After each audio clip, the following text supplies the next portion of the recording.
৫ই আগস্ট শেখ হাসিনা পালিয়ে যাওয়ার পর বহুল চর্চিত শব্দ নয়া বন্দোবস্ত কেন ব্যর্থ হলো?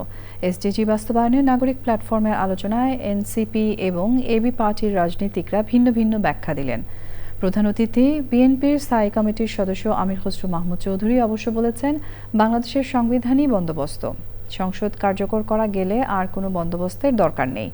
এমনকি সব দলের ঐকমত্যের প্রচেষ্টারও সমালোচনা করেন তিনি। রিজভি নাজের রিপোর্ট।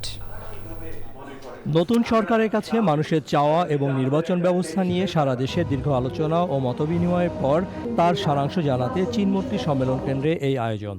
এসডিজি বাস্তবায়নে নাগরিক প্ল্যাটফর্মের আহ্বায়ক ডক্টর দেবপ্রিয় মঞ্চের সব রাজনীতিকের কাছে জানতে চান, সংস্কারের সুযোগ কেন কাজে লাগানো গেল না? নয়া বন্দোবস্ত কি তাহলে ব্যর্থ? আমাকে একজন জিজ্ঞেস করেছিল, আপনাদের নতুন বন্দোবস্ত কি? আমি বলেছিলাম, আমরা ভুল করব, ভুল থেকে শিখব এবং ভুল থেকে নিজেদেরকে সংশোধন করব। এটাই হচ্ছে নতুন রাজনৈতিক বন্দোবস্ত। তো ওই মঞ্জু ভাই যেটা বলছিলেন, আপনিও তো একই রকম ভাবে নতুন বন্দোবস্তের জন্য সংগ্রাম করেছেন। কি হলো বলে? সংগ্রাম তো চলছে। এটা আমরা আগে দেখেছিলাম যে রাষ্ট্রীয় এক ধরনের সন্ত্রাসের মুখোমুখি হয়ে মানুষ এক ধরনের আশঙ্কার মধ্যে থাকতো। এখন কিন্তু মানুষ মব সন্ত্রাসের ভয়ে ভীত থাকছে। নতুন বন্দোবস্ত থেকে কতটা এগিয়েছে এই কথাটা আসলে খুব একটা গর্ব নিয়ে বলার অবস্থায় নেই।